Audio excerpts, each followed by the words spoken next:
Are you just gonna, you want to say, hey, let me see, 12/25/16, we're gonna defer to March the 11th. That's the day we're gonna defer to, or you want me to do it? I want you to do it. I want you to motion and defer so that the audience knows that they have an opportunity to speak. So motion.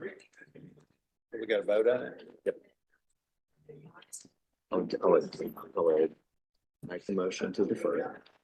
Give a brief explanation as to why, so the public doesn't.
Yeah.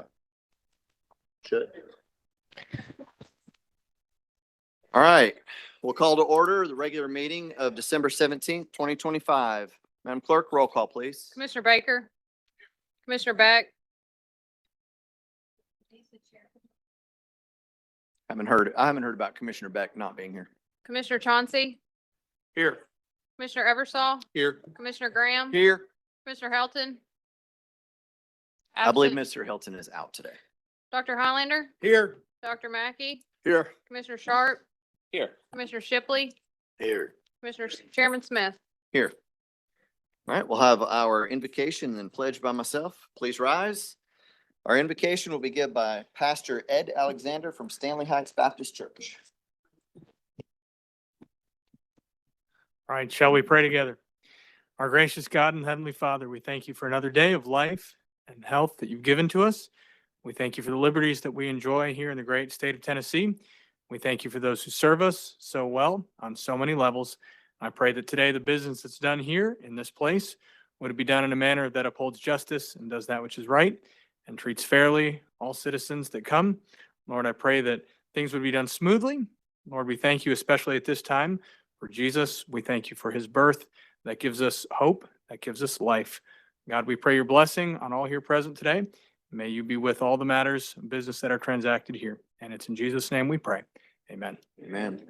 Please face flag, render the proper salute. I pledge allegiance To the flag of the United States of America, and to the republic for which it stands, one nation, under God, indivisible, liberty and justice for all. All right, this afternoon we do have one presentation. Commissioner Highlander, do you mind if I turn it over to you, sir, for that presentation? Be glad to. Thank you. Did I get my two? Absolutely, commission sir. members up here with me? Commissioner Sharp, Mr. Shipley, you all. Commissioner Sharp, Commissioner Shipley, if you don't mind joining Commissioner Highlander at the podium.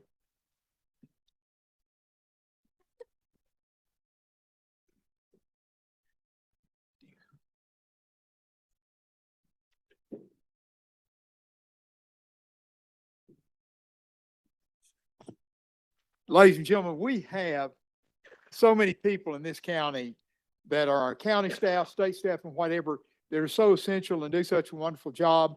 But there's one that got a special honor that we comprise 3 members of the Agriculture Committee, and we have the vice chair sitting here with us. And thank you, ma'am, for coming also. But we have a specific honor today for our county agent. And Nancy Rucker, if you come up, ma'am, and we'll recognize your people here in just a few minutes. But this young lady does a wonderful job. Now, we as a county, we provide some of the help. Most of the things come from the state. We provide housing for, and the Merle Crawley building is where they are. And buddy, they use it tremendously well. They fill it up. I cannot tell you what all they do.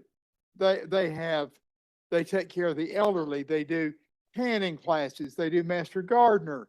I mean, it's just so much. I can't even fathom. They talk about how to do better beef production. I mean, just up and down the line. There are just so many things they do. But one thing that I think is essential is the 4-H. And we'll let our clerk read the proclamation in just a minute. But Ms. Rucker has done such a wonderful job with 4-H. I mean, we've got one good public speaker back there that she trained to speak. Am I correct? 1 or 2? Yeah, they're both pointing at each other. And they do, but she's done a great job. And so if you would, before our clerk reads the proclamation, Commissioner Sharp, Commissioner Shipley, would you like to say something? Go ahead.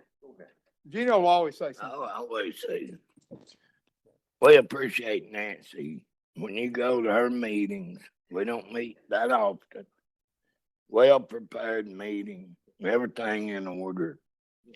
Even if she's wanting to get somebody raised, she's got it figured out why. And we know we needed raises out there. Nancy, you do a great job for this county, and we appreciate it. Yeah, thank you, Commissioner, for the opportunity to speak. I don't have anything prepared, but I do want to say to Nancy, thank you for all the work that you've done for the people of this county and our area regionally for quite a few years. You've devoted your life work to this, and that's more than any of us can say. And I'm grateful to that, for that. So thank you very much.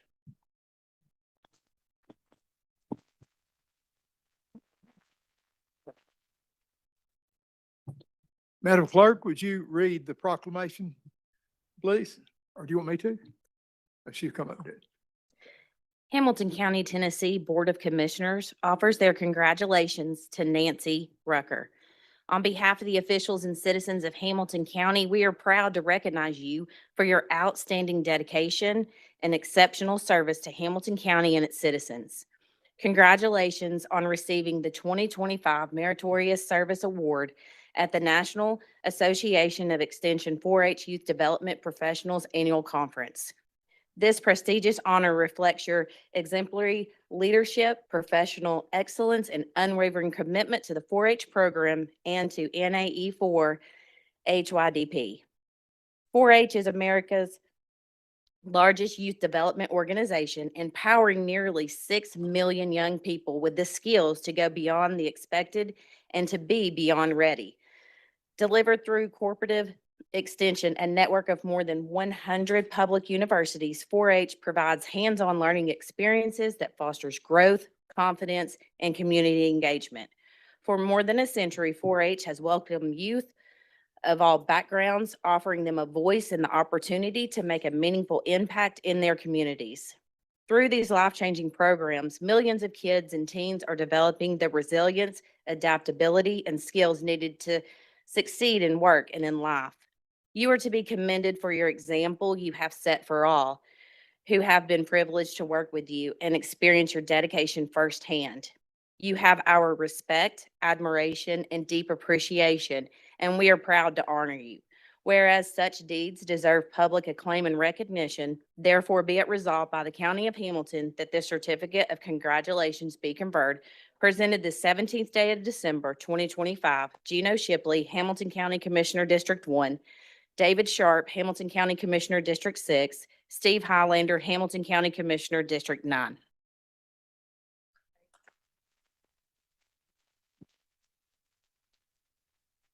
Let me, if I could just real quickly reiterate what that says.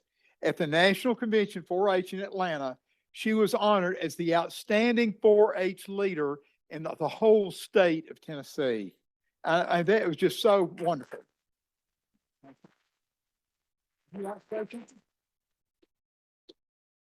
I just want to say I do love my job and I love serving here in Hamilton County and the people of Hamilton County and the youth. I want to recognize we've got a couple of 4-H families here with us this today. So if y'all will stand, all the 4-Hers that are here. If you've been in 4-H before, will you raise your hand if you were a 4-H member previously? Awesome. Good. Thank you. And I just want to introduce my coworker, Maria Sabin is here as well. And some family and friends with Laura Bickle, my sister Shelley Rucker Vay, my brother-in-law Glenn Vay, my sister-in-law Donna Rucker, and my brother Dallas Rucker. And I want to say special thanks to Jennifer Duval, one of our 4-H leaders. But I'm honored to receive this award and I appreciate and thank our commissioners for serving on our Ag Committee and the commissioners who serve Hamilton County. Thank you. And our mayor and his staff as well. Thank you all. Let's get pictures with us. Then we want family. We want family to come up.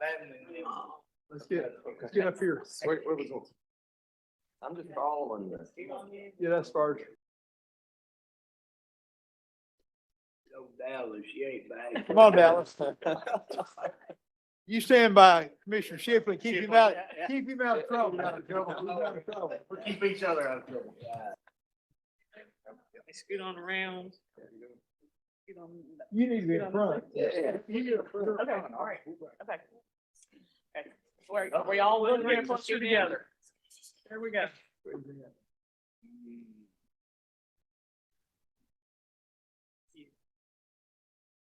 Thank you all. Thank you.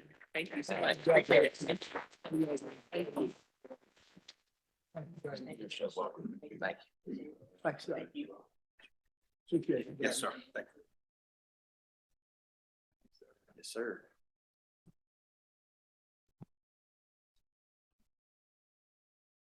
All right. Thank you, commissioners. Moving on, and before I get down to minutes, I just wanted to call out, looked up in the audience, Representative Vital, thank you for being here, sir. We appreciate you. All right, that takes us to minutes needing to be entered and recorded. We have the December 3rd, 2025 agenda and regular meeting. What's the will of the commission? Got a motion by Commissioner Graham, second by Commissioner Highlander. Lights, roll call, please. Commissioner Baker, Step out. Commissioner Beck, Yes. Commissioner Chauncey. Yes. Commissioner Eversol. Yes. Commissioner Graham, Yes. Dr. Highlander, Yes. Dr. Mackey.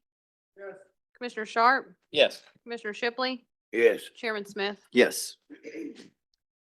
Thank you. Reports, looks like we have 4 reports to enter into the record. Madam Clerk?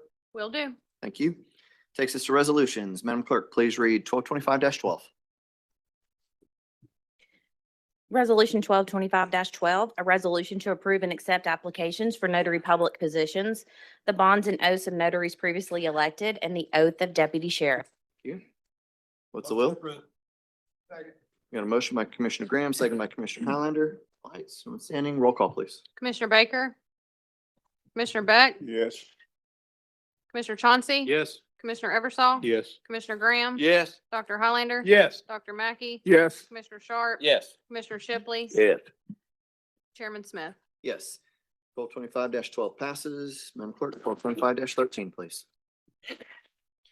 Resolution 1225-13, a resolution to appoint one member to the Citizens Advisory Board for Recreation for a 2-year term beginning December 17th, 2025 and ending December 17th, 2027. Got a motion by Commissioner Beck, second by Commissioner Highlander. Lights, roll call, please. Commissioner Baker, Commissioner Beck, Yes. Commissioner Chauncey, Yes. Commissioner Eversol. Yes. Commissioner Graham. Yes. Dr. Highlander. Yes. Dr. Mackey, Yes. Commissioner Sharp, Yes. Commissioner Shipley, Yes. Chairman Smith. Yes. Thank you. 1225-13 passes. Madam Clerk, without objection, please bundle 1225-14 and 1225-29, please. Resolution 1225-14, a resolution making an appropriation to East Hamilton High School in the amount of $1,600 from general fund travel discretionary monies as allotted to District 7. Resolution 1225-29, a resolution making an appropriation to Central High School in the amount of $800 from general fund travel discretionary monies as allotted to District 9. Got a motion to approve, Commissioner Graham, second by Commissioner Shipley. One light, Commissioner Highlander, sir. Thank you, Chairman. The Central High School girls only have one set of basketball uniforms and no warm-ups. And, they have been trying to raise some money. They came up 1,600 short. And I don't know how much money I'll have left, but I want to take 800. If anyone else wants to add to it, please feel free later, but, this is to help them have, and I appreciate your support on that. Thank you. Thank you, sir. No further lights. Roll call, please. Commissioner Baker, Yes. Commissioner Beck, Yes. Commissioner Chauncey, Yes. Commissioner Eversol, Yes. Commissioner Graham, Yes. Dr. Highlander. Yes. Dr. Mackey, Yes. Commissioner Sharp, Yes. Commissioner Shipley, Yes. Chairman Smith. Yes.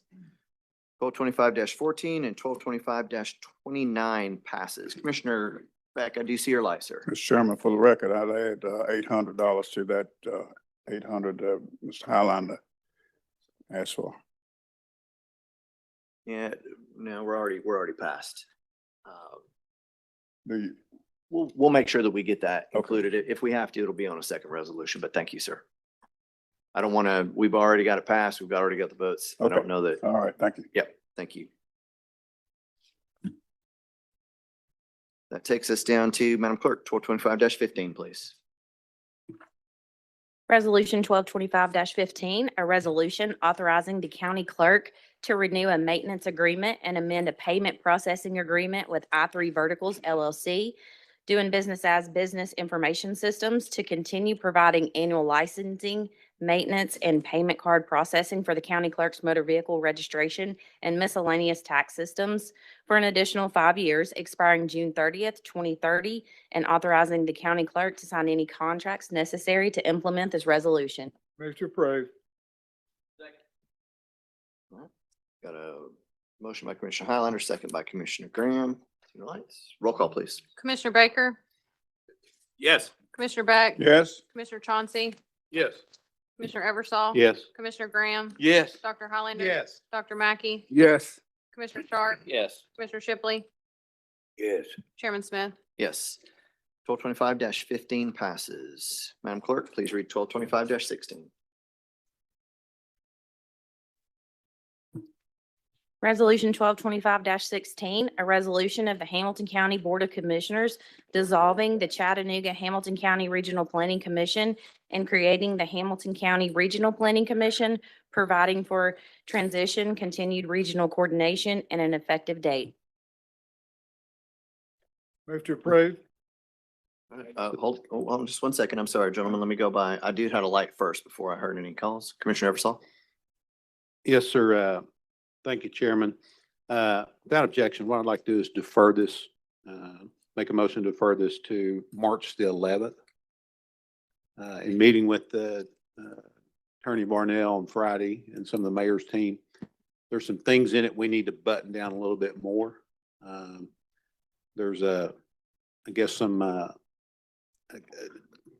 put it simple, State of Tennessee has laws regarding how planning commission operates. So we want to make sure that we dot our i's and cross our t's because we want to make sure that we get this right. But I do want this to come back in front of this body for us to consider for approval. All right, I've got a motion to defer. Do I have a Second. Second. All right, I see no further lights. At this time, we are in a voting session, so if the public would like to comment on this item, please stand up here on the wall. Each of you will have 3 minutes to comment. And just keep in mind, we are currently discussing deferring this motion to March 11th. Sir, I'll need name and address for the record, please. The current Regional Planning Commission is broken. At the beginning of the year, the Regional Planning Commission approved a preliminary plat prepared by Reagan Smith for 112 houses. In June and then again in July, TDEC demanded that the engineer move houses off of 2 federally protected streams. The engineer didn't even go onto the TDEC website to look at the owner's approved stream assessment. The Planning Commission should not be approving plats before TDEC even determines which streams need to be protected. For that same Green Tech subdivision, county staff requested that the engineer verify any existing mines on the site. The Reagan Smith engineer's only comment was, surface mining was noted at one location on site, but will not affect the proposed design. Multiple online USGS and TVA maps clearly show 2 mine portals on the property. Online Tennessee Division of Geology Mineral Resources maps from 1963 show what appear to be 2 large underground excavations on the property, which are labeled as abandoned mines.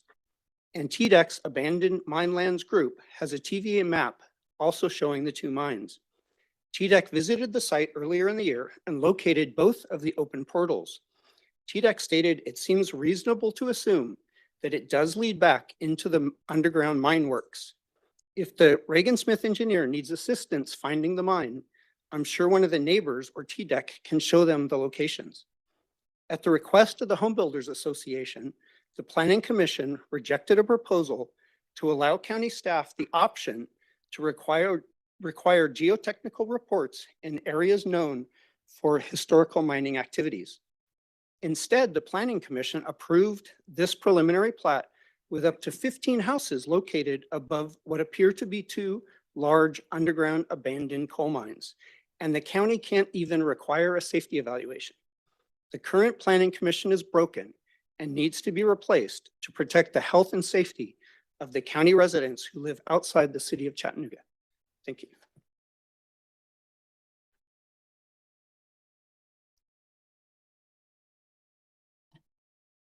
Gary Bowles, 5812 Mountain Pass Drive in Ottawa.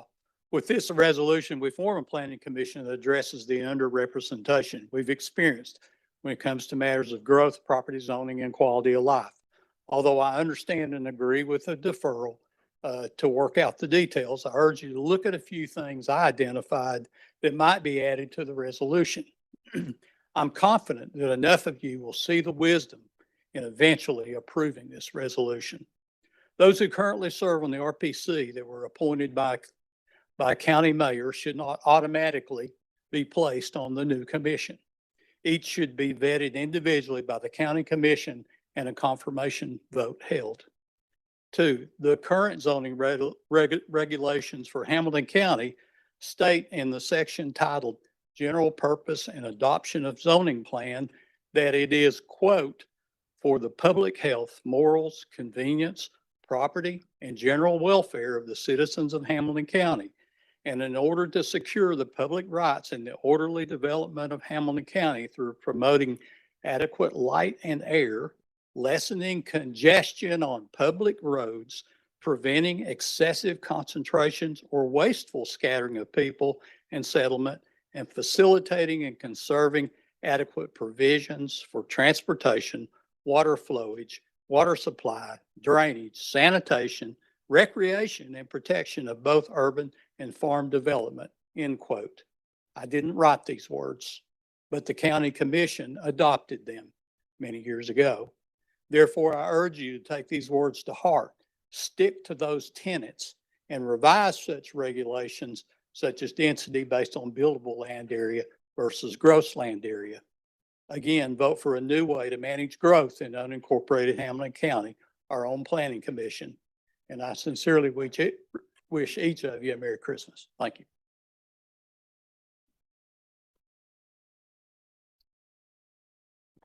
Sabrina Daniel, 4410 Maryland Drive, Eastridge, Tennessee, 37412.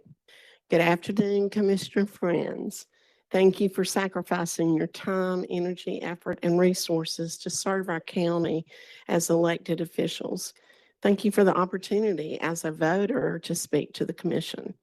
To the point, I am extremely supportive of Mr. Eversol's resolution to have a separate planning agency for the unincorporated areas. This agency would be solely focused on quality of life in the unincorporated areas as well as reasonable common sense growth.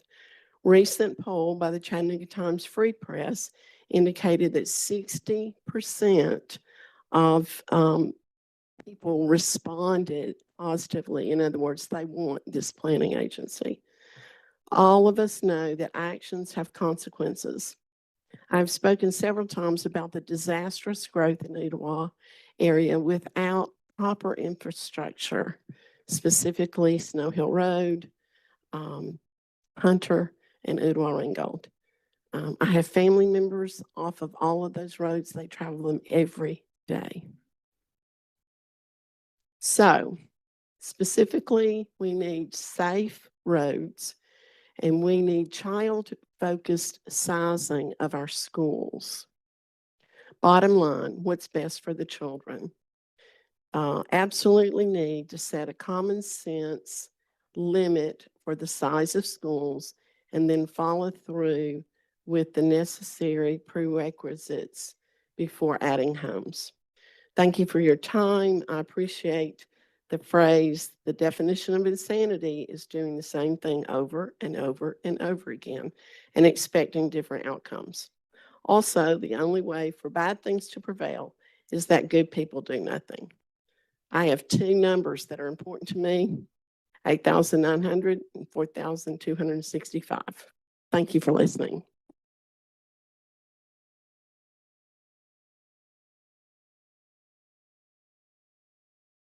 My name's Amy Anderson. I'm at 6932 Walker Road.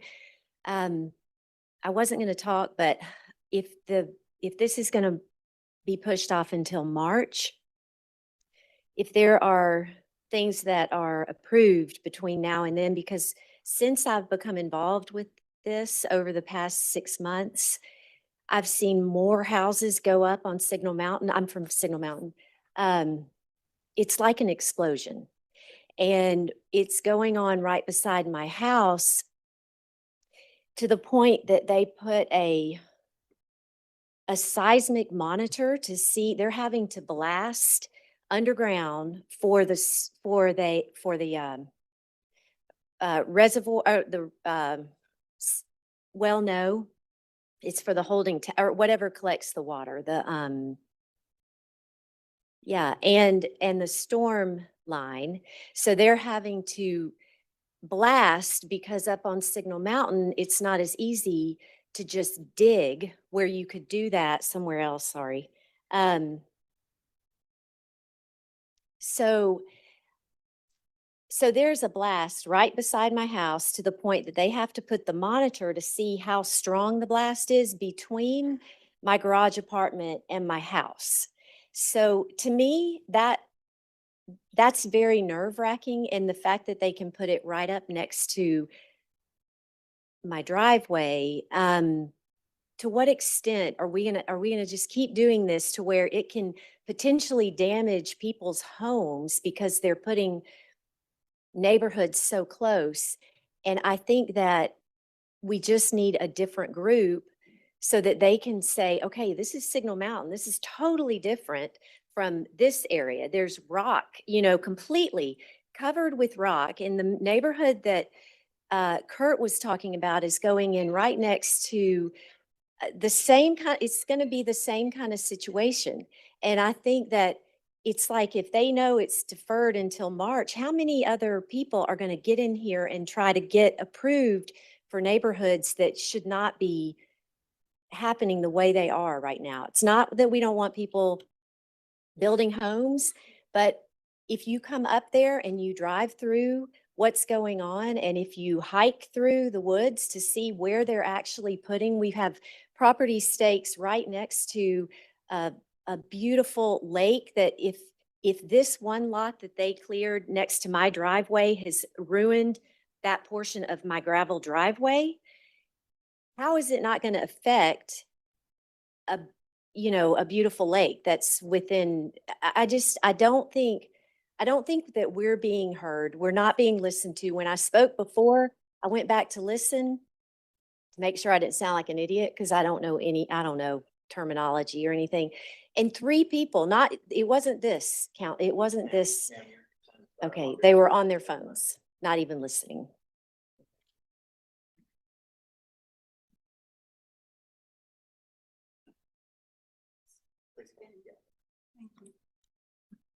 Hello, I am Angela Gardner, 60 Board Drive, Chattanooga.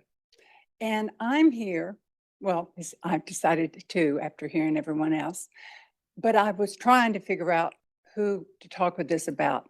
There's a development less than a mile from my home, and it's caused all sorts of havoc for my neighborhood.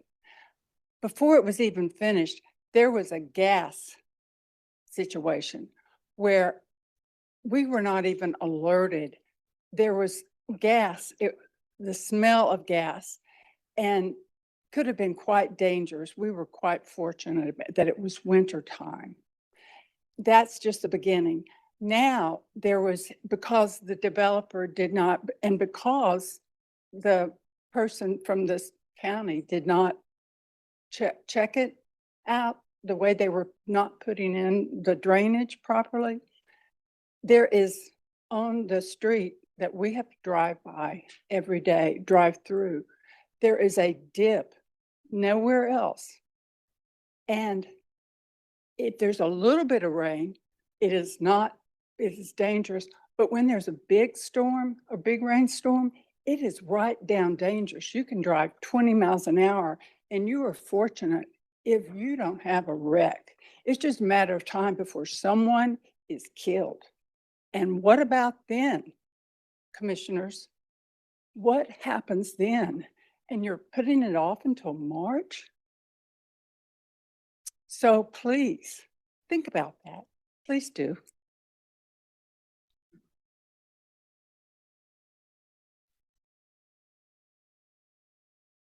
Bo Duval, 15825 Coulterville Road. Evening, commissioners. I ain't been here in a while. I've been neck deep in schoolwork, so I haven't had the opportunity of catching up with her. Just like to say a few things. Not going to take up too much time.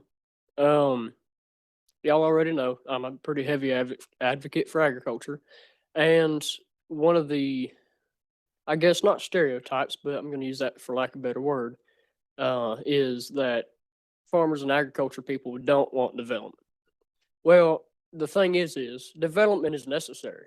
I mean, we're not going to have people living on the side of, well, we already do, but we're not going to have people living on the side of the road, so to speak, or, just living anywhere they can find, because that's not good. That's not something that looks good. They're not having that right of having shelter. It's one of those necessary things. But development is necessary. However, reasonable and responsible development is necessary. So I like how it was brought up that there are the planning is broken. I like how that was termed. I like how it was brought up that it needs to be deferred to think about, because if it is broken and if it is passed, that means that there will be loopholes. I'm not saying I'm not going to blame anything or put it out there, but I'm just going to say, if it's broken, loopholes will be present. Maybe those loopholes will be taken, and maybe there will be a bad product out of that. So we need farms. We need to protect our farmland. We have to feed this generation and the generation before us, and so on. We also have to have that responsible and reasonable development. And so far, I think this county is doing a good job of listening. I think this county is doing a good job of being reasonable and responsible. I would just like to promote that, and I would just like to, well, some words are leaving me. I'm sorry. I'm a little bit under the weather, but I would just like to encourage this reasonable and responsible planning. So thank y'all for your time. Have a good evening.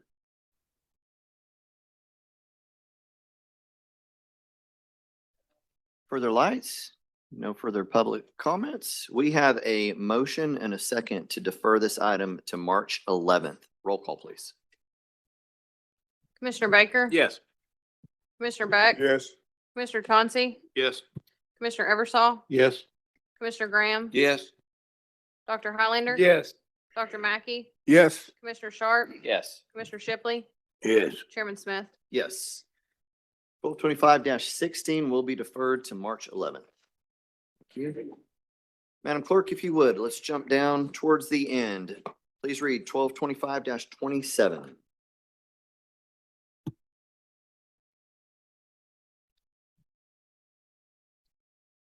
Resolution 1225-27, a resolution accepting the property insurance and terrorism coverage renewal proposal from Arthur J. Gallagher, Inc. at the combined property rate of 0.0712 per $100 of insured value for an estimated annual premium of $577,327, and authorizing the county mayor to sign any contracts necessary to implement this resolution. Second. Got a motion by Commissioner Graham, second by Commissioner Highlander. Commissioner Sharp, I see your light, sir. Thank you, Chairman. This is a late entry, right? It is? Okay, so we've not asked any questions about this one yet. Correct. Is this just standard procedure? Is this something we do all the time? Is this something new? I'm not sure who to ask. Chief? Bill? Yes, Commissioners, Chairman. Ms. Sanji's here to address any specific questions relative to the resolution. This falls under risk management's purview, and she is the interim director of risk management at this time, sir. Thank you. Ma'am? Hi. Judith Sanji, 401 West MLK Boulevard, Chattanooga. Yes, this is an annual renewal. Bill Stoll was here last year. It was like his day of his retirement that he presented this resolution. So this will be an annual renewal for all of Hamilton County owned and joint owned properties. And this is covering us for the 2025 to 2026 year. Is this an increase in expense or is? No, this actually, this premium, we are at a flat rate as we're at the same rate from last year per $100. We're at a flat rate. The premium is a little bit more. This also includes terrorism coverage through Lloyd's, which is a part of the property premium policy, property policy. And is this budgeted? Yes, It is. I guess it's coming before us because it requires a contract. correct. Okay. Is it Miss Sanji? Baron Sanji, Sanji's fine. Baron Sanji? Baron, thank you. I am from South Pittsburgh. I struggle with that sometimes. It's French, Uh, sorry. I appreciate it. So Bill Stoll's brought this last year and he was our risk manager. What is your interim risk manager? Right, for Okay. the past 12 months, 11 months officially. Is that standard? Do we usually keep people in interim positions for 12 months? This is my first one, so. Chief, you want to? Yes, sir. Risk management falls within the compliance umbrella, and as we have been within the Baker Donaldson report, studying what the commission, office, county government as a whole moves forward within our risk management structure relative to compliance, HIPAA, and risk management itself, we felt it prudent before we moved into any permanent position changes, structure changes, organization changes as we continue to work through that, which we still are. Okay. Okay. Maybe we should circle back to that, Chief. Is it appropriate for us to have a meeting? I would encourage that Ms. Varnell be present as the compliance part falls under her purview as well, so we can discuss where we are within that process, if that makes sense, sir. Yeah, that would make sense. I would appreciate that. Thank you. Chairman, thank you. Good, sir. Ms. Janji, thank you. Thank you all. See no further lights. Roll call, please. Commissioner Baker? Yes. Commissioner Beck? Yes. Commissioner Chauncey? Yes. Commissioner Eversol? Yes. Commissioner Graham? Yes. Dr. Highlander? Yes. Dr. Mackey? Yes. Commissioner Sharp? Yes. Commissioner Shipley? Yes. Chairman Smith? Yes. 1225-27 passes. Madam Clerk, 1225-28, please. Resolution 1225-28, a resolution amending resolution number 925-17 to extend the temporary 4 o'clock PM start time of county commission meetings for the January 14th, 2026 and January 21st, 2026 meetings, at which time the county commission will assess whether to implement this time change permanently. Motion approved. Second. All right, I've got a motion by Commissioner Eversol, second by Commissioner Sharp, I believe. I see no lights, but we do have someone standing. Please feel free to come up, name and address for the record. You'll have 3 minutes. Hi, my name is Zaylin Zaid. I live at 1214 Mary John Drive. I don't address people super often. Normally I address kids, so this is odd. You're all wearing suits. So I started the petition to get the council time changed initially. And I'm just so curious as to why we want to extend the trial period for more time. In a way, I'm happy because that means that the people who are very busy during this very busy and stressful season will still be able to come in the new year in January to have their voices heard. But at the same time, this is a pretty full house. And I know a couple of weeks ago, it was standing room only. And it seems to me that while this time may not be as efficient or helpful to you all to come and spend your afternoons here and keep odd hours comparatively to your 9 o'clock time, I've seen faces in here that I've never seen before. And I can't help but think that's because they have the opportunity to come based on their schedules. And they're the ones who elected you. They're the ones who put you in those chairs. And they're the voices that need to be heard. So I know you already voted, but I do hope that you'll keep this time for the people who want to come and want to speak, even if their voice shakes while they do. So thank you. Commissioner Eversol. Yeah, thank you, Chairman. No, I didn't realize there was a petition. I haven't seen a petition. I don't know if anyone up here on the board had, but I'm glad to know that people are, this is a topic, because I know this was my resolution to get us to this point. And I applaud this group up here saying, hey, let's try this. And the whole goal is to see if it was an impact, to see if we did get more people to come to commission meetings. And I kid you not, on a daily basis, Patricia, I'm getting 6, 8, 10 emails a day, either about this topic or Enterprise South, or that deal with what we just moved to the 11th of March. So thank you for your input, and thank you for those that are coming. I think this is extending that trial period so that it gives this board an opportunity to kind of look at, make a decision on, is it the right time? Does the time need to be changed, or does the day need to be changed? I think it given this body an opportunity to do that. The commissioner that chairs that is not here tonight. And so Commissioner Helton, I think, will have the opportunity to pull that committee back together and say, hey, let's talk through this. Number one, is it making an impact? Number two, do we have more people showing up? And then number three, is the timing right? Does it need to be later? Does it need to be earlier? Does the day work? And those are lots of questions that still we've got to come up with. And I applaud Commissioner Helton being chair of that committee and putting some good thought behind it, because it's not as easy as flipping a light switch. I wished it was, but we've got to think of these groups up here and because right now there is a cost associated with the county. Is it worth it? In my opinion, yes. Some others may disagree, but that's my opinion, and I think it's worth it. So thank you for those that show up, and I try to respond to every single email I get. I try really hard to, and I thank those that have made comments. So thank you so much. Thank you, Chairman. Sure. Commissioner Beck. Commissioner Beck. Yes, Mr. Chairman, could I ask the audience a question? How many, let me see the hands of those who are from District 5. Would you please raise your hand? from District 5. Thank you, Mr. Chairman. Thank you, sir. Commissioner Sharp. Thank you, Chairman. And I applaud Commissioner Eversole for replying to all of those emails there, because there are a lot of them. And I've not been able to do that. But I do read them, and I am appreciative of them all, whether or not I agree with them. And most of them I do.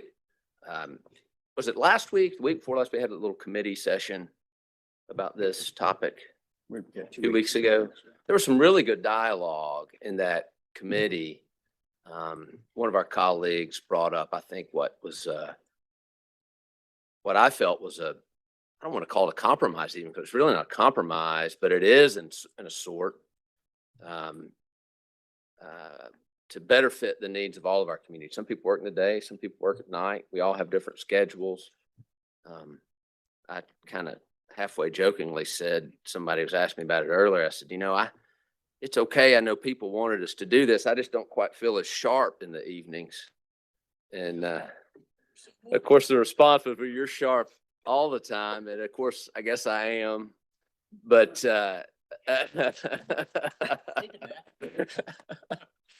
but it's challenging for some people to get here in the evenings, and I understand that too. But I will support whatever efforts there are to have more visibility, additional transparency, not in word, but in deed. I remember my first year on this commission, I didn't work with necessarily, but argued with one of my colleagues to get the cameras in here and the YouTube videos, the live stream, which are recorded. I think another great step that we could do with this YouTube live stream is to turn on the transcription, to make it easier for people to understand what was said and actually look at it, read it, carry it with them, hold us accountable. I think that would be another great step forward. But I just wanted to speak about this particular resolution. Postponing a vote or delaying a final decision for a couple months, in my mind, is not necessarily to not change it permanently, but just to give us a little more time to work through it, provide for our entire board to be here before we make that decision that will obviously impact all of us. It's challenging for all, but that's I didn't sign up for this thing and it would be easy. So that's not an issue to me. And Chairman, I think I said everything that I wanted to say, and thank you for the time. All right. Thank you, sir. See no further lights, no further comment. Madam Clerk, roll call, please. Commissioner Baker, Yes. Commissioner Beck, Present. Commissioner Chauncey, Yes. Commissioner Eversole, Yes. Commissioner Graham, Yes. Dr. Highlander, Yes. Dr. Mackey, Yes. Commissioner Sharp, Yes. Commissioner Shipley, Yes. Chairman Smith. Yes. 1225-28 passes. All right, that ends our resolutions for committee as a whole. We're going to move on to our individual committees, starting with Finance and Budget Committee. Commissioner Eversole, you have 4 resolutions beginning with 1225-17, sir. Madam Clerk, 1225-17, read in the record, please. Resolution 1225-17, a resolution to relinquish Hamilton County's interest in a 1991 International 4700 with 63,108 miles, co-titled with Sell Creek Fire Department. Make a motion to approve. Motion to approve by Commissioner Eversole, second by Commissioner Shipley. No lights, no one standing, roll call. Commissioner Baker, Just stepped out. Commissioner Beck, Yes. Commissioner Chauncey, Yes. Commissioner Eversole, Yes. Commissioner Graham, Yes. Dr. Highlander, Yes. Dr. Mackey, Yes. Commissioner Sharp, Yes. Commissioner Shipley, Yes. Chairman Smith. Yes, 1225-17 passes. We can bundle 1225-18 and 1225-19, please. Resolution 1225-18, a resolution accepting the proposal from Spatco Energy Solutions for the purchase and installation of a turnkey fuel island for the Cromwell Public Works Complex for a total project amount not to exceed $677,743, and authorizing the county mayor to sign any contracts necessary to implement this resolution. Resolution 1225-19, a resolution approving the expenditure of up to $1,356,960 for the purchase of electric vehicles and up to $110,715.20 for the purchase of other equipment, and authorizing the county mayor to sign any contracts necessary to implement this resolution. Make a motion to approve. I have a motion by Commissioner Eversol, second by Commissioner Highlander. No lights, no one standing. Roll call, please. Commissioner Baker? Commissioner Beck? Yes. Commissioner Chauncey? Yes. Commissioner Eversol? Yes. Commissioner Graham? Yes. Dr. Highlander? Yes. Dr. Mackey? No. Commissioner Sharp? Yes. Commissioner Shipley? Yes. Chairman Smith? Yes. Resolution 1225-18 and 1225-19 pass. 1225-20, read the record, please.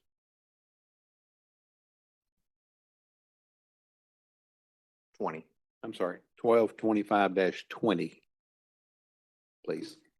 Resolution 1225-20, a resolution accepting the proposal from Philips Healthcare, a division of Philips North America LLC, for the purchase and installation of a Philips CT scanner with a 2-year extended warranty amounting to $475,439.05, and an 8-year service contract following the extended warranty amounting to $496,336.32 for the new Hamilton County Forensic Center, and authorizing the county mayor to sign any contracts necessary to implement this resolution. Make a motion to approve. Second. I've got a motion to approve by Commissioner Eversol. I didn't get the second, but Commissioner Baker has a second on that one. Commissioner Baker, I see your light, sir. Dr. Cogswell, quick question for you about the CT scanner.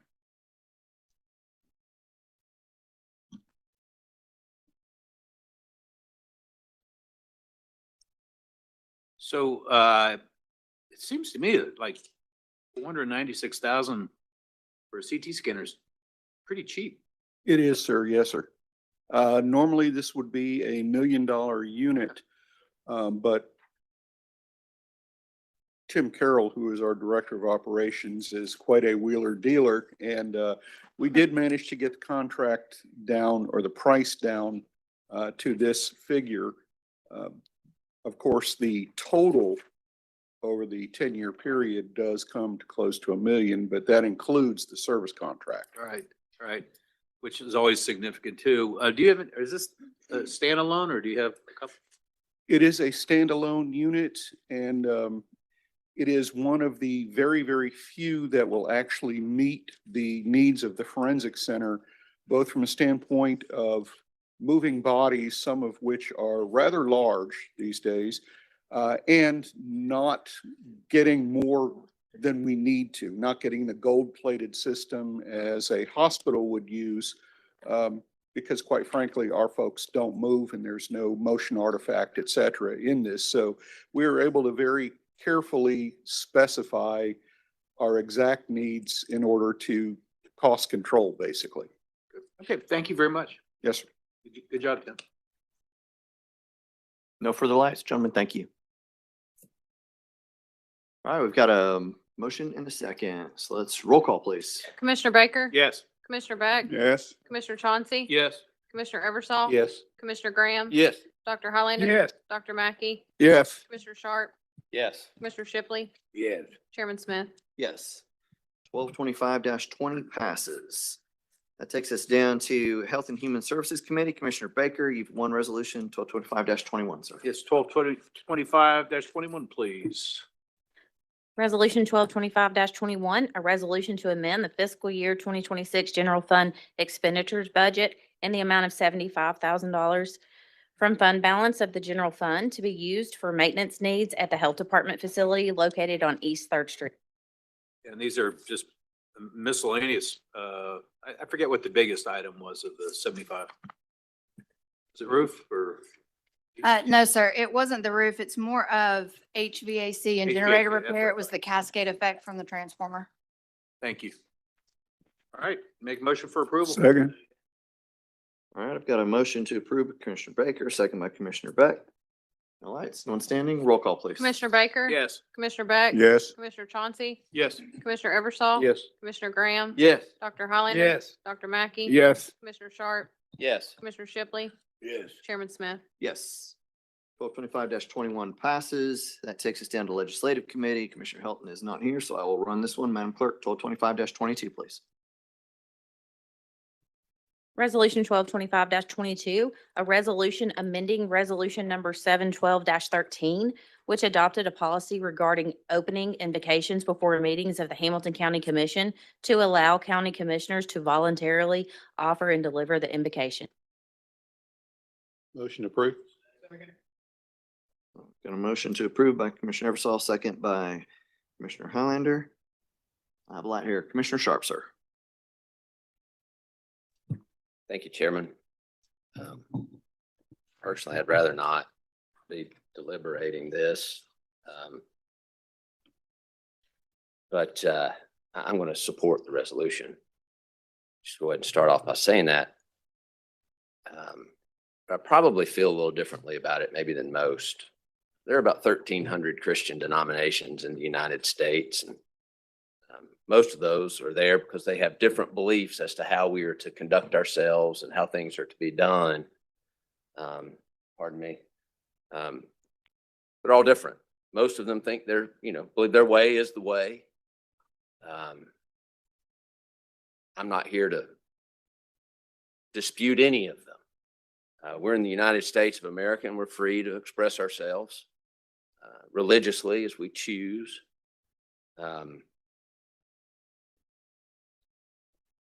But the concept of this public expression of prayer is something that's kind of, I don't know, not bothered me, but something I've taken a bit of issue with. Growing up, we study the red letters quite regularly. And, Matthew 6, I'm going to summarize. It says when you pray, go into your room and close the door and pray in private. And, for those who pray on the street corners, and you have received your reward. That's just not been my style, I suppose, so to speak. So I'm not a real big fan of it. So I just felt I felt compelled to say my little bit of piece there. I'm going to go along to get along here, I suppose.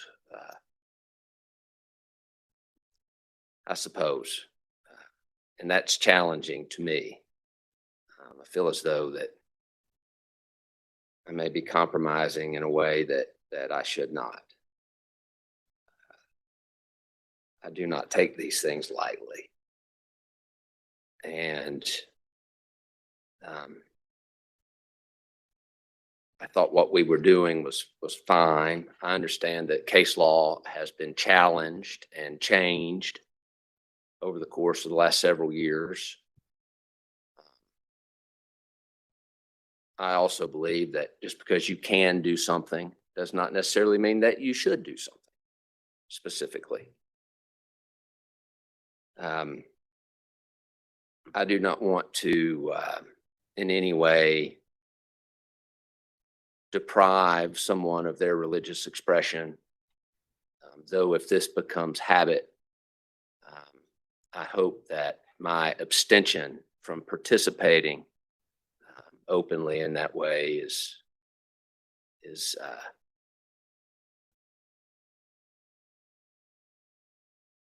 not seen as judgment in any other way. Chairman, I think that's all I had to say. Thank you. Thank you, sir. Commissioner Beck. Thank you, Mr. Chairman. I think that Please, ladies and gentlemen, please. Commissioner Beck.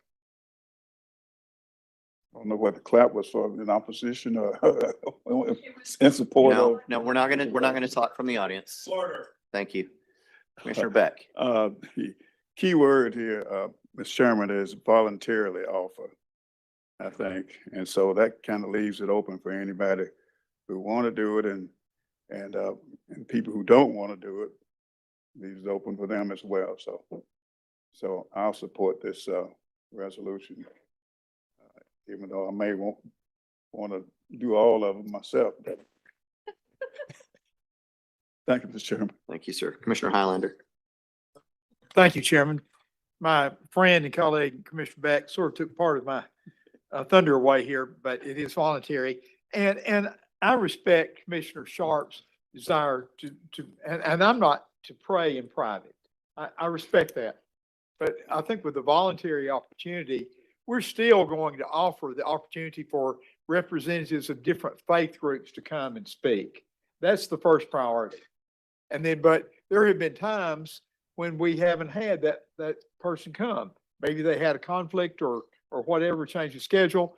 And I think this gives us the opportunity. And if you know me, I'm more willing to pray in private or public anywhere, anytime.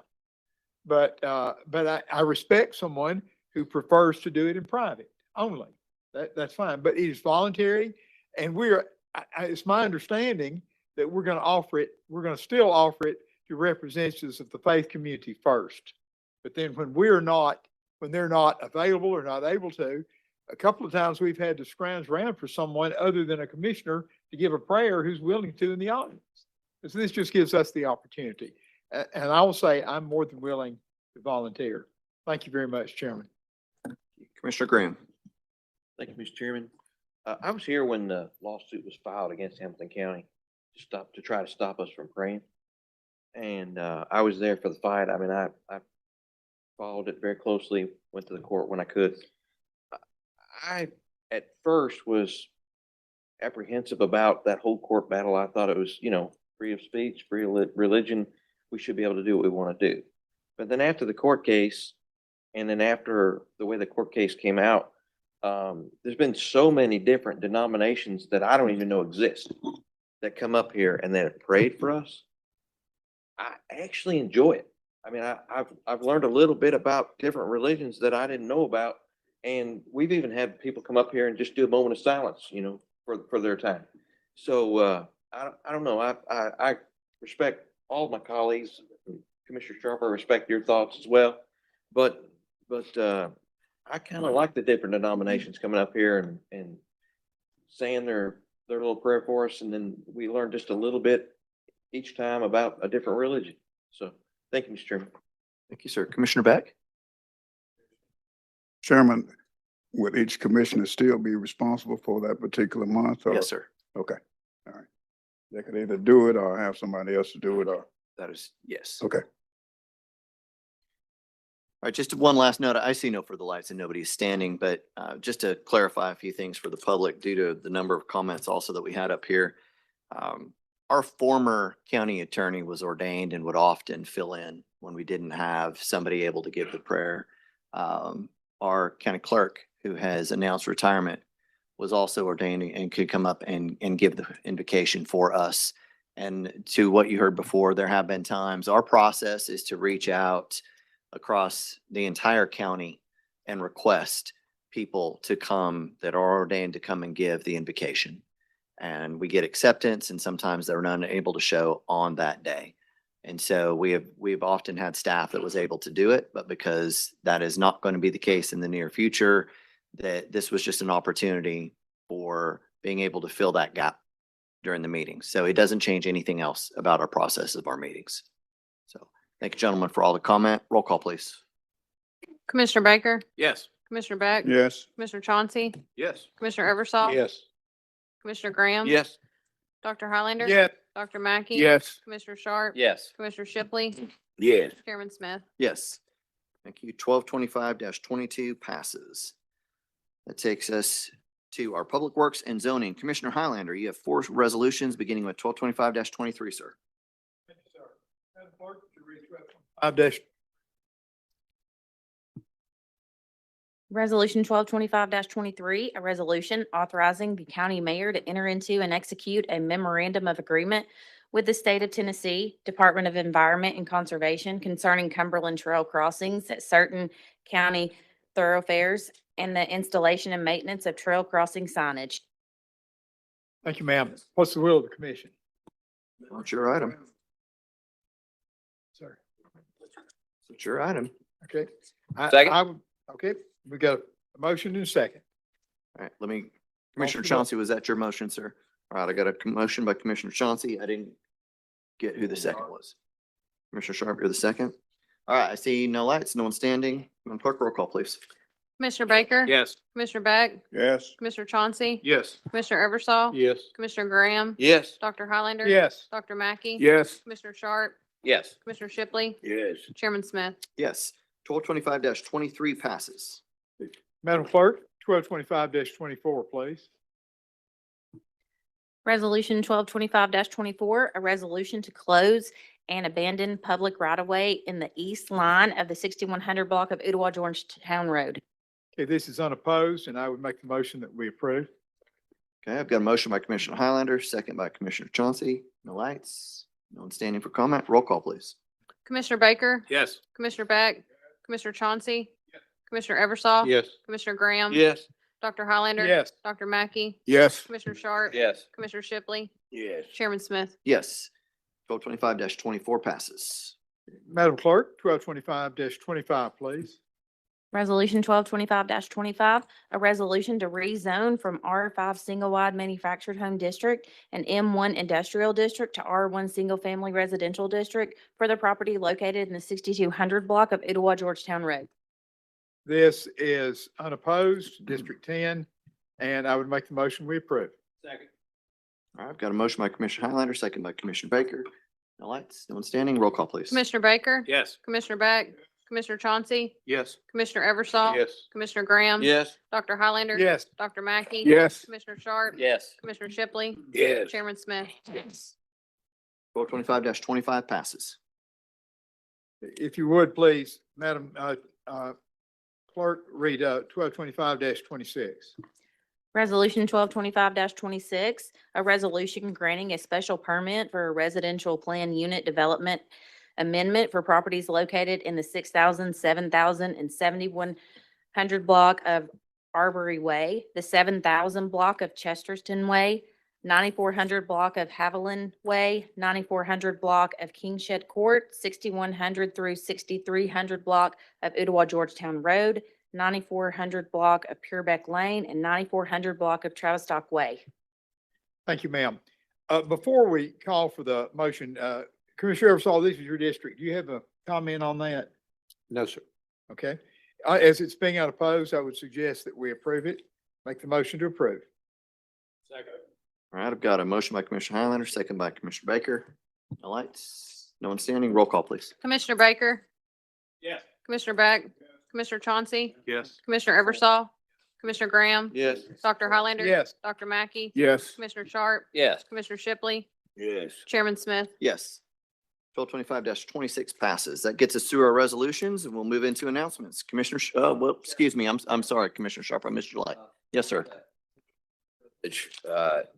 Actually, I don't really know how to do this. Never done this before, so I guess I'm asking here. There was a resolution on the agenda this evening, Resolution 122513, that we voted unanimously to approve. And for the purpose of amending the language on this resolution, I think what I would like to do is make a motion to reconsider. That'd be correct. So I would like to make a motion to reconsider Resolution 122513. If someone would be so kind as to second that, I will explain why. All right, Commissioner Sharp, you've got a motion to reconsider with a second. You're feel free to speak on it now before we vote. Is that what you would prefer to do? Well, either way, we'll vote on Please, the. go ahead. Go ahead. Okay.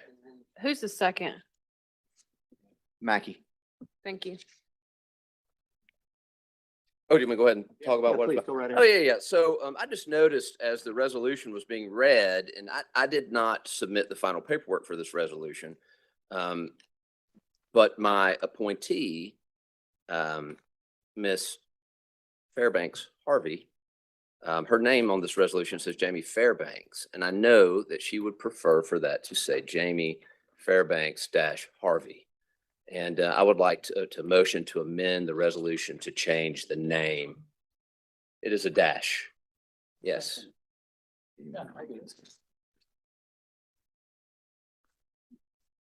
I mean, we can just correct it.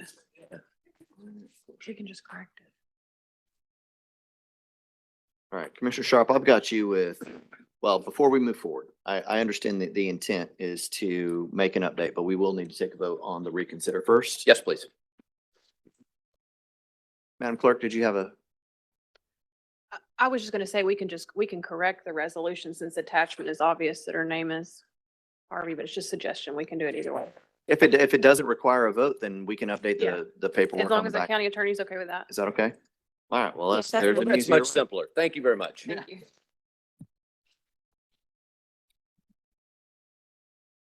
Commissioner Beck. While we reconsidering, Mr. Chairman, can we reconsider? I don't know if we had to reconsider when we added money onto somebody else's resolution. Have we ever had to do that? Can we just say to Patricia to add some money to Commissioner Highlander's resolution? We, Second that motion, sir. Under consideration is item 1225-29, where Commissioner Highlander has appropriated $800 to Central High School. We have another commissioner after that had been passed that would like to also add 800. In the past, we've had to spell that out actually in the details of the item. So I would expect this would need to be reconsidered, amended, and voted on, or can we just update that as well, Madam my Clerk? suggestion would be to make it easy for paperwork wise, is just use the next resolution number and just have Janie do another resolution for $800. We do a motion and second and adopt it here without the resolution. So we can introduce 1225-30. Is that our next number, Jennifer? Yeah, 30. So Commissioner Beck, I would say that we will add an item 1225-30, which is basically a copy of 1225-39, except it is from you for the same amount of $800. If you're okay with that, then I'll take a motion on that. So move. Second. Second. All right. Madam Clerk, Madam Attorney, are we clear on what this is? Yes? Yes. Can we verify that second? The second is Commissioner Highlander. Thank you. All right, I have a motion by Commissioner Beck, a second by Commissioner Highlander. No lights, no one standing.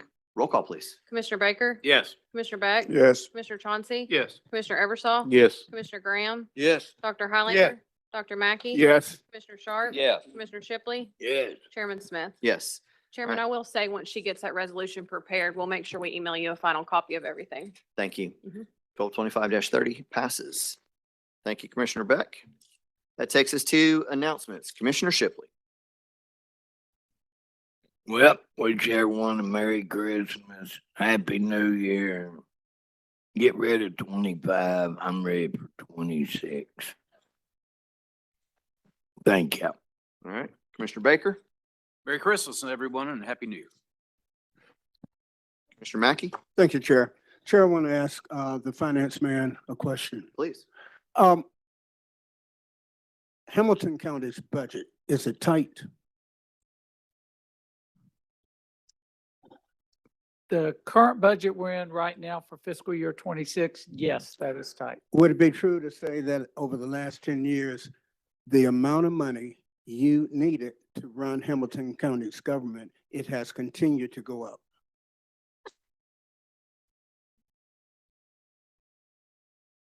I would have to look, but I would say that is probably correct. Every year, there's been an increase in expenditure. And if we don't get new money in, what would you say to be the results of that? If we don't have additional income coming in, what's going to happen? Well, we will trim expenditures to equal the amount of revenues that come in. Let me make sure I heard you correctly. If we are short of money, you're not going to ask for any new money, new tax money, are you? Okay, let's go back. On fiscal Wait a year minute. 27, yes, we will, our strong intent will be to bring you a balanced budget that has expenditures equaling the amount of revenues that we expect to bring in. For fiscal year 26, if we end up, if that's the year you're talking about, any shortfall between revenues and expenses would come out of fund balance. And we have how much in fund balance? We have a reserve of a little bit over $140 million. Mr. Chairman, what I'm concerned about, there is a huge push, Mr. Chairman, anti-growth thoughts in Hamilton County. And if it's costing more money to run government each year and everybody is opposing growth and you're the chairman, what are you going to do? I'm gonna listen to the constituents that put me in this seat. So you would vote for a tax increase? No. You can't have it both ways. Sir, I don't know why you're asking me what I'm gonna do. Oh, well, I think we're up you're the here as chairman. a- Maybe, let me do it the other way. Those people, those commissioners who are having these meetings, I'd like for them to ask the people two questions. One, if it was their property, would they want government to tell them what to do with their property? And when they bring their resolution back, I'd like an answer to that. And then the other question, how much government do they want? Telling them what to do with their private property. It's troubling. Thank you, Chair. You're welcome. Commissioner Beck. I'd just like to say Merry Christmas, and I hope for a Happy New Year to everybody. Thank you. Thank you, sir. Commissioner Sharp. Thank you, Chairman. Merry Christmas, Happy Holidays, Happy New Year to everyone. I hope you all have a wonderful time with your family, and that goes for everyone through the holiday. I do have a couple of things I brought up last week. I don't want to do this, a couple of things. Oh, one, I just wanted to note that we voted today on over $2 million of capital expenditures that are not impactful to my district, but my district will be paying for them. I just want to point that out. And second, my question is, I mentioned last week, I brought up the idea of conducting a tax equity study. And I'm not sure how we would go about doing that. Is that something, if I may, Chairman? Sure. I don't know if that is an audit department project, if it's a finance project, if that is a project that should be outsourced. I don't know, but I'd like to know the answer and then begin to move forward on that. I think it's, in order to truly address these problems that we're facing, and I'm not saying problems like, the sky is falling, but that's what we do. We address issues. Things break, we try to fix them. That's what we do. So we got to fully understand where our money's coming from and where it's going. And I would like for us to take steps in that direction. So I did not get an answer. I don't know who to ask. Lee, Chris, Mayor?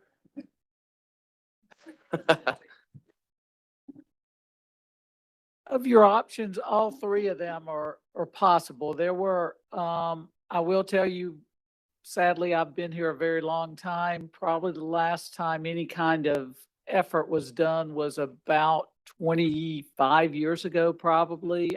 I was in the auditor's office. At that time, the auditor's office did an analysis similar to that. But if the body wants that sort of analysis, all answers are right. The auditor's office could pull something together, finance could pull something together, or we could bring in a third-party consultant to do that. Is there any way, like, could you guys maybe work together and try to figure out like a presentation, like what our options are, what the costs are, what the runway is, what the length of time it would take to do it each way? I don't know, maybe we could address this in January at some point in time. Does that seem like a reasonable time frame?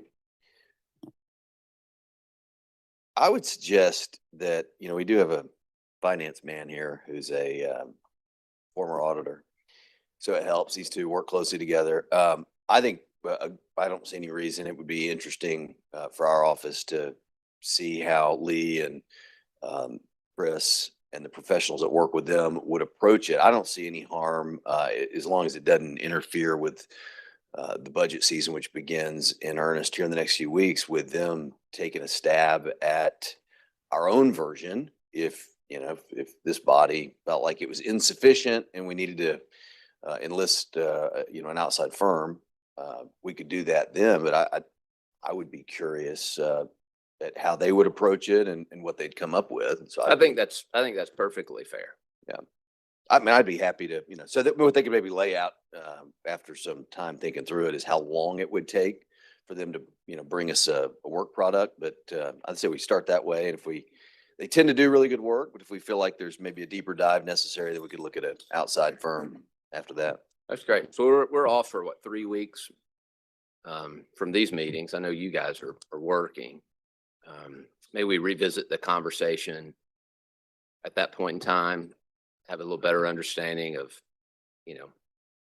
how long it'll take for us to have that information. Sure, I'll get with the county auditor and we will work up a plan.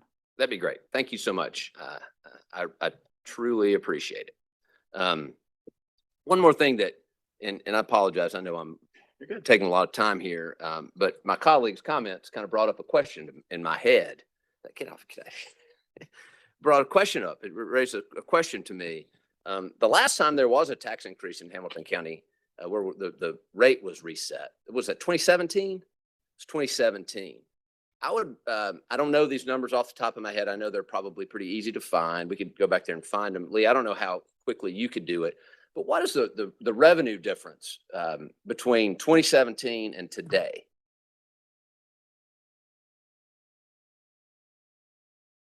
I could pull you a schedule together for that. We do it. I will tell you, it's out on our internet right now in our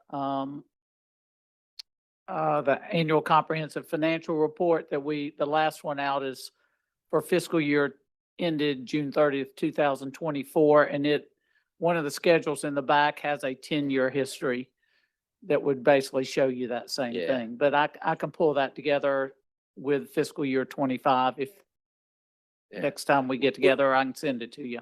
Yeah, I mean, that'd be great. And of course, I hate to guess and guesstimate and, off the record. I know that we're here on the record, but roughly what do you think? It's $50 million, $100 million, $150 million? I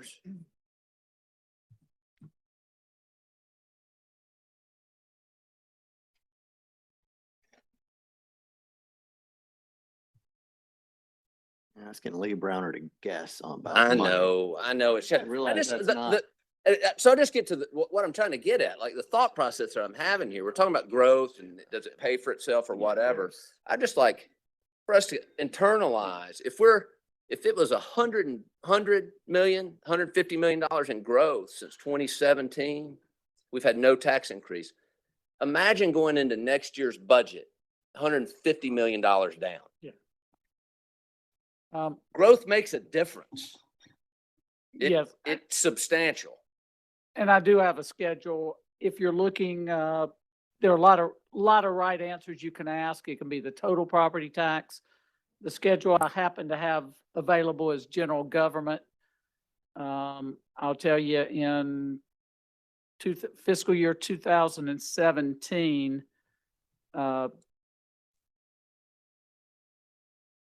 property tax revenues, and again, I've got a lot of different numbers, but property tax revenues were 139 million.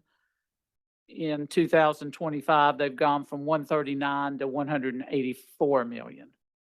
So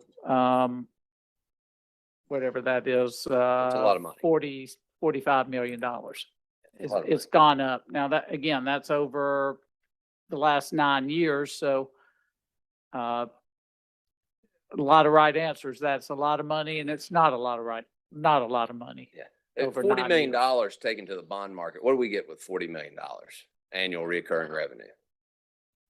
More than that. Well, it'd be, again, it depends how we do it. If it's for 15-year bonds, probably $40 million would generate $400 million in bond revenues. That's real money. That's a lot of school buildings, a lot of roads. So I seconded my colleague's motion today on this planning thing for us to talk about. But folks oftentimes want to discount growth and the impact that it has on our ability to provide services, critical services in our community. Let's be real careful about that. Growth is substantially impactful in our ability to provide the services that our community not only needs, deserves, but demands. Chairman, that's all. Thank you.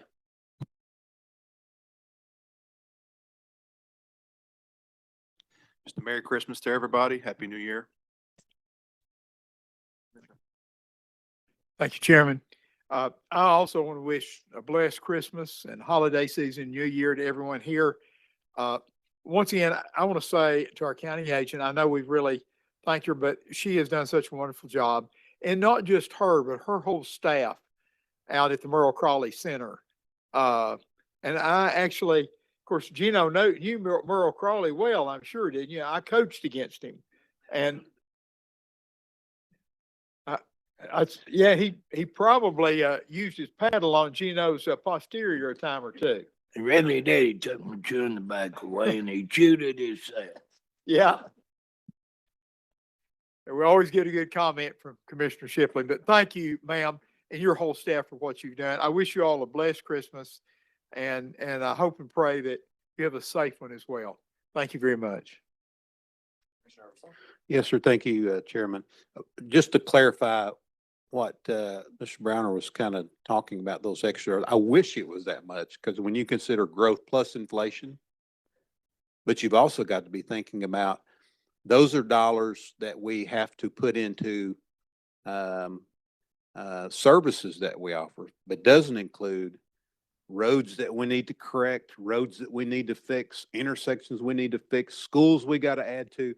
So it's fine and dandy to say we're getting $50 million more in taxes, but when you have to offer those in services, and then you look at that growth, the stress that is putting on the infrastructures, the fire, sheriff's office, health department, schools, it goes away quick. So I wish that it was that many dollars that we could say that we could add it and be successful with it. So I am kind of encouraged though to see that my colleague at District 6 has his Bible open. So I do appreciate that. Just pay special attention to the words in red. Okay. I want to do something real quick, and I want to first of all apologize to this group, but I think this is important. Chief Pitts is the fire chief for TRICOM, which is Tri-Community Volunteer Fire Department. And Chief Pitts last month celebrated 50 years as the chief of TRICOM.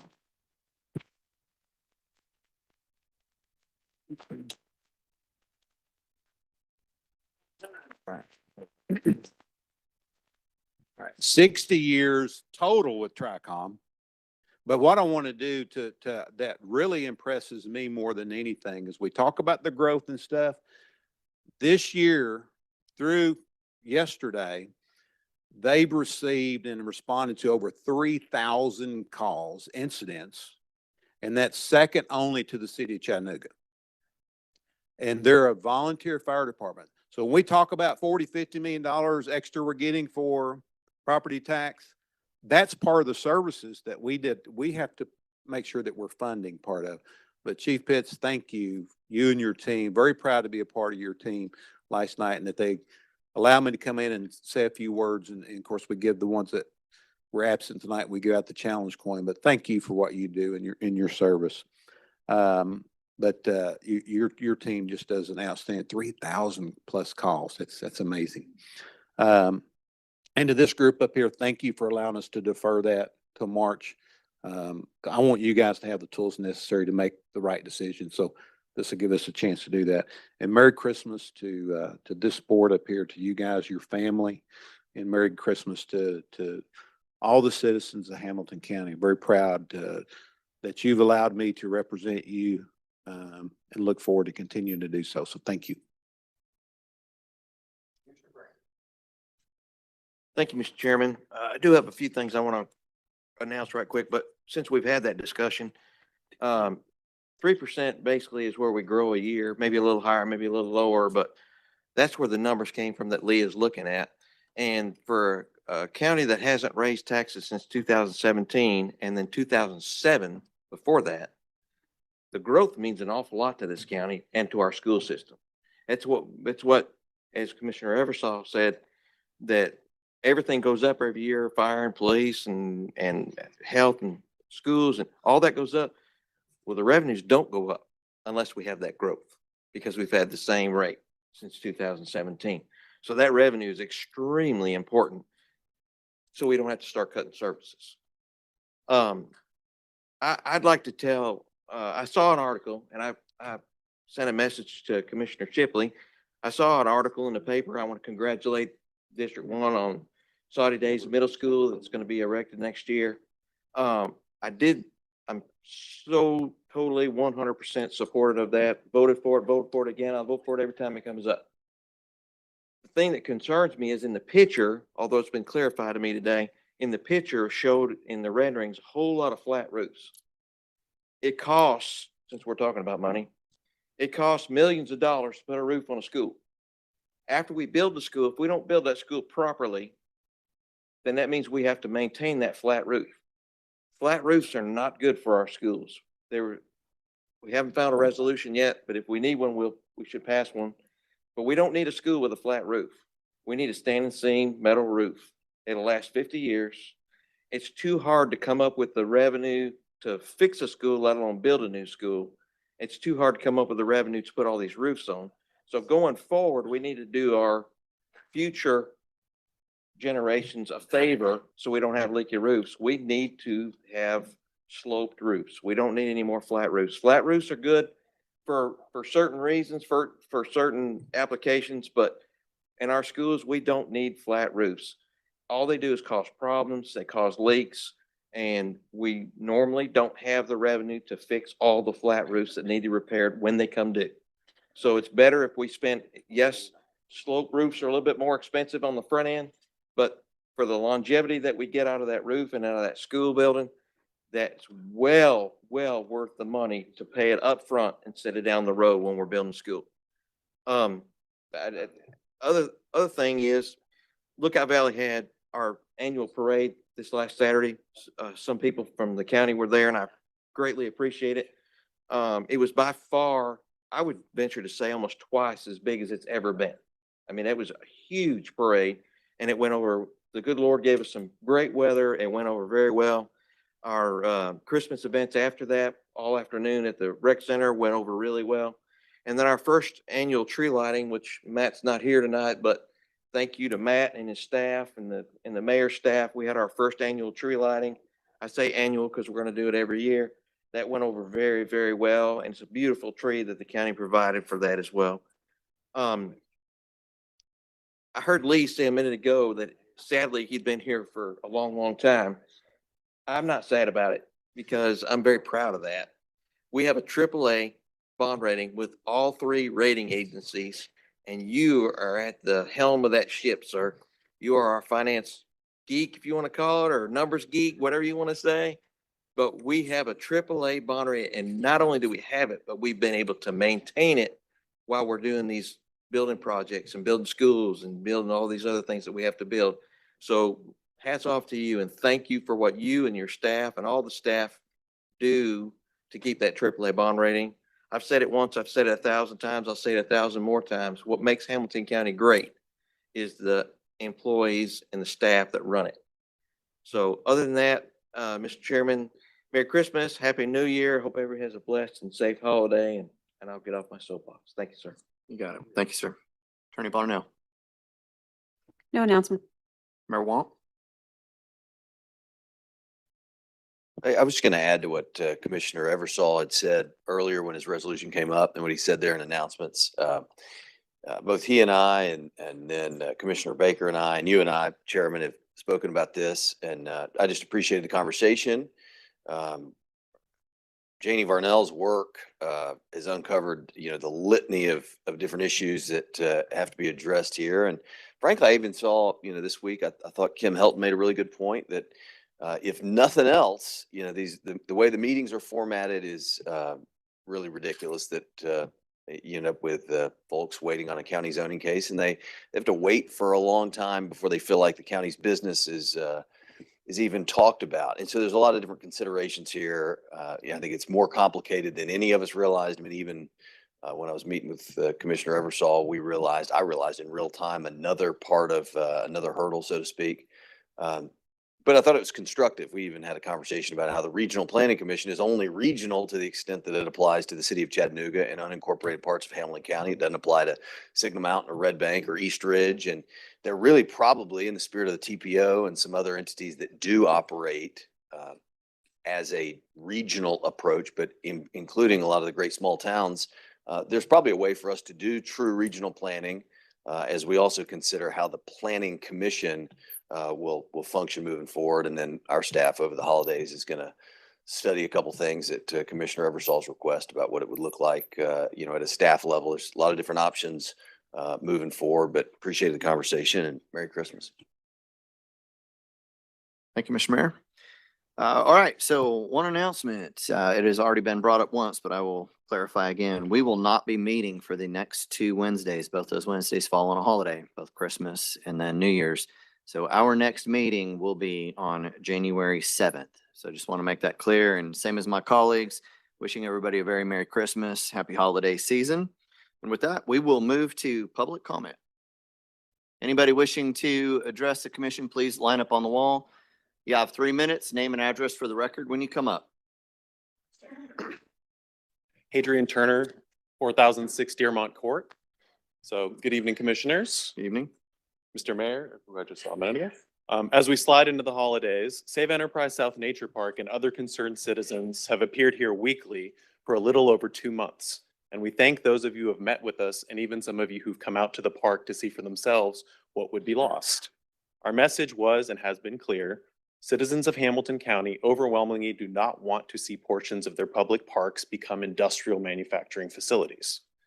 We know that the county has not yet revealed their final proposal or presented it before you, but I would like to be transparent with you today.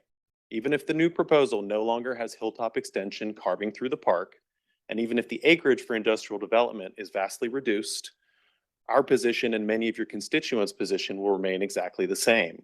Not a single acre of land at Enterprise South Nature Park should be affected because the erosion of permanent covenants and deeds is a dangerous precedent to set for our community and puts all our other public parks and green spaces at risk. Forever means forever. We like to think of our organization as being part of and complementing the larger national movement and conversation around protecting our public land. As we speak, a bipartisan bill introduced by the former Secretary of the Department of the Interior, Ryan Zinke, the same position that the county mayor's office hopes will sign off on a proposal to remove protections at Enterprise South Nature Park, seeks to ban the sales or transfer of our public lands and waters without congressional approval, ensuring their protection and our access to enjoy them for generations to come. This should be an example to Hamilton County, who relies so heavily on access to the outdoors and public space as an integral part of its image, which in turn attracts people and economic opportunities to the area based on that very same image. Public lands should remain in public hands. It all comes down to a matter of public trust. And by lifting deed restrictions at Enterprise South Nature Park, it would erase that sometimes tenuous existing sense of public trust for nearly 12,000 people who have spoken up by supporting our petition and efforts. Thank you. We hope you will all speak up in favor of keeping our public green spaces protected. We are hosting a hike on Saturday at the park from 1 to 3 p.m. that will include a visit to the historic African American Summit Community Cemetery with the local volunteer local historian. We've sent invitations to all of you, and we'd love to see you there. Merry Christmas.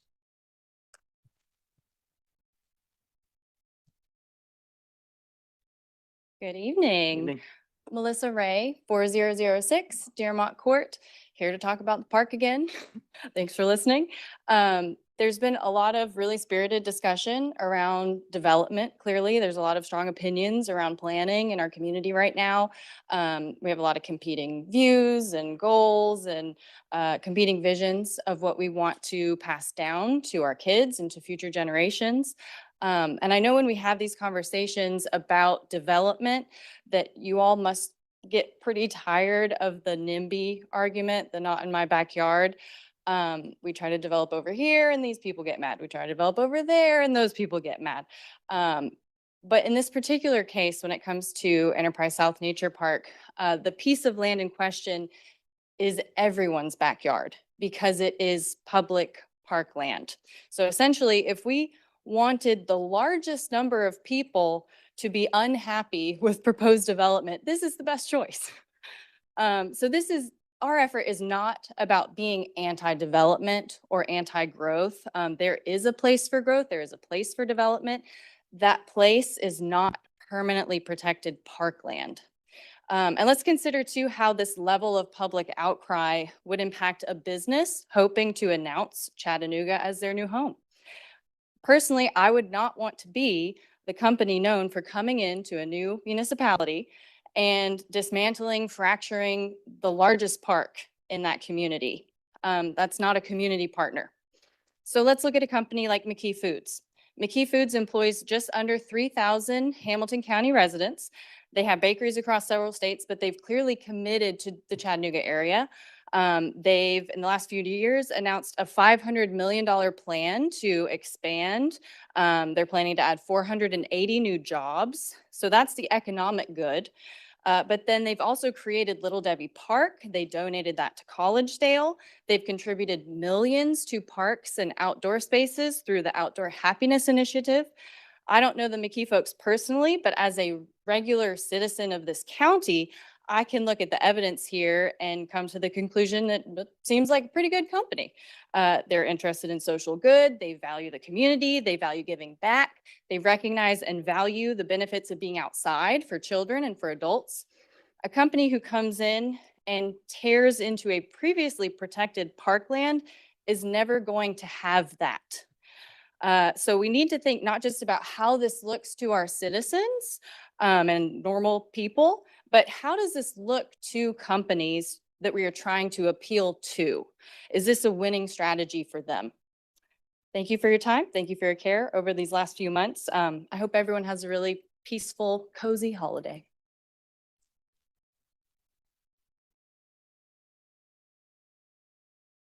Glenda Papu, I live in Birchwood. Couple of things. First, I wanted to commend you on your resolution about the prayer that anyone could pray. And I just want to tell you, you might even ask constituents because we do pray. You know, I lead TNL. We pray every time. We actually have prayer meeting before we meet.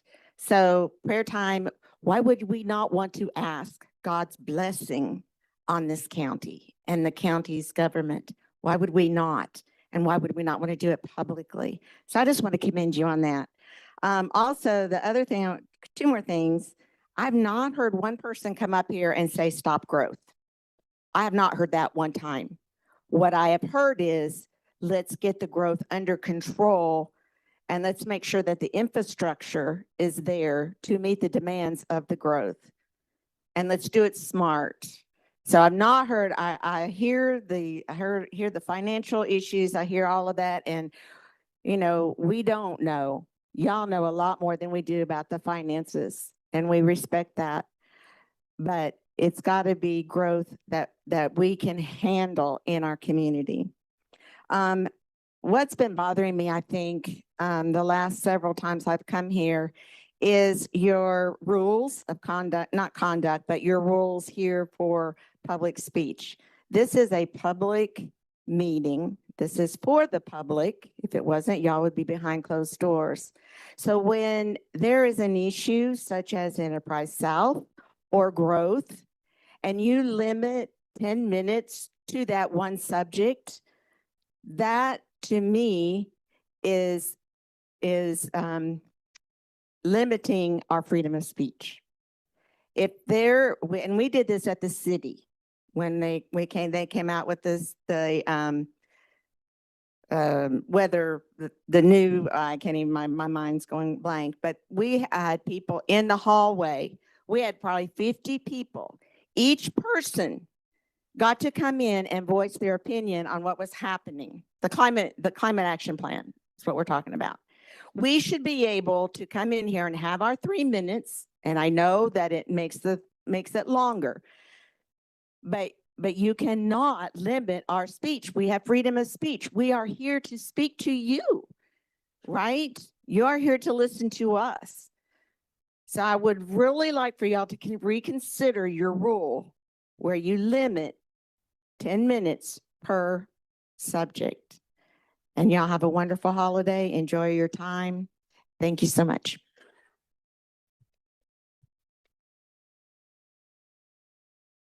Gary Bowles, 5812 Mountain Pass Drive in Ottawa. I wasn't going to speak, but since y'all brought it up, I thought I would. There's been discussion about, well, we need more growth. We need more property tax so we can take care of things. Well, there was a study done by a UTC professor fairly recently, last few years. I forget the exact year and forget the guy's name because I wasn't prepared for it, who did a study that said property taxes just barely pay for improved roads, whatever. But what it doesn't do is pay for the long-term maintenance, schools, et cetera, that goes along with it, which the commissioner from District 10 referred to. So that's the first thing. There's been studies done about that by an independent person at the request of the county government. The second thing is we need a new way to raise money.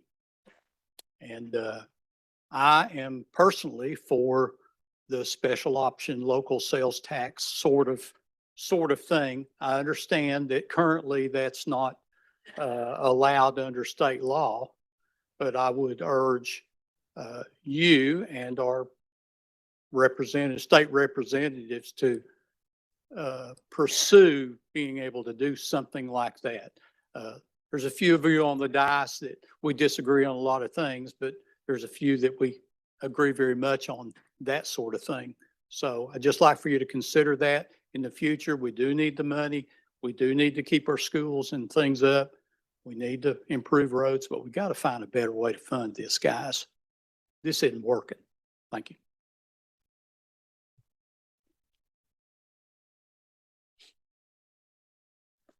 Jeff Vanderriff, 5614 Pearl Street, Ottawa, 37363. I know somewhat about this body. My father was a member of this body back in the 90s. I had the opportunity to be in this body. I was offered it by Claude Ramsey. I turned it down. What you guys do and the time you give up to come here, I appreciate it. I want to speak about the Enterprise Park. I walk there. I walk a lot. In this year, 2025, I have walked 6.2 million steps, most of them there. Unlike McDonald Farm, it got its reprieve. For good, I believe. The same needs to happen with Enterprise South. I mean, there's not going to be any more acreage created. But anyway, my message is this: have a good Christmas, and that's all. Thank you.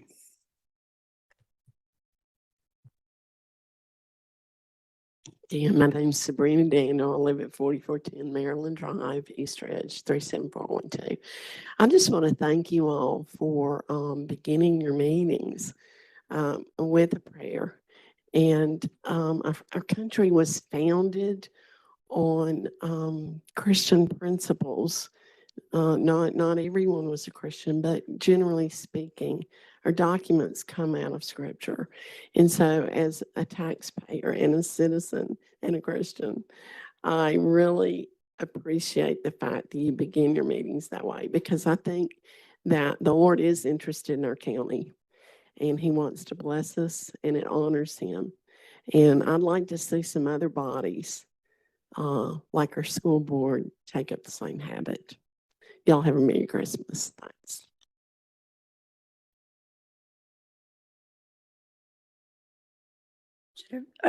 I'm sick. So Jennifer Duval, Coulterville Road, Still Creek.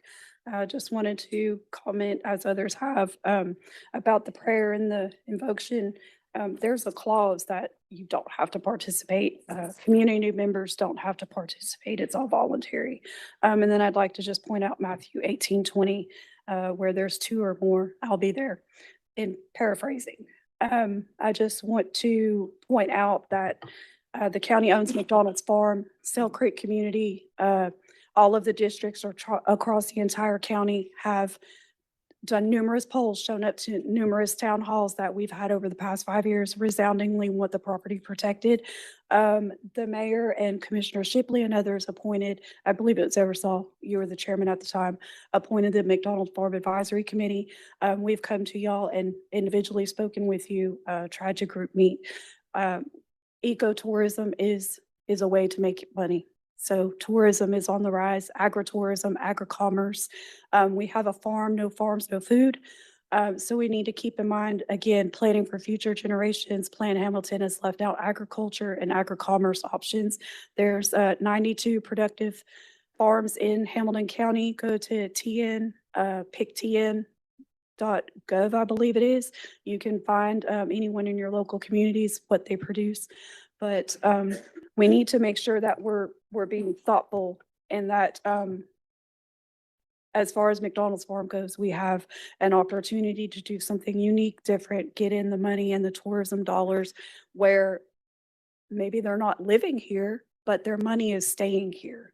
So I'd like to leave it with that. Merry Christmas to everyone. Happy holidays and see you in January.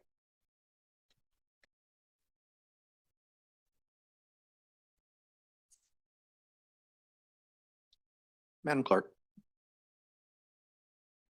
That's an accident with the chair. Okay. Thank you. I thought you might had something, I was in trouble, you had something good to add. All right, so we'll count ourselves lucky on both accounts.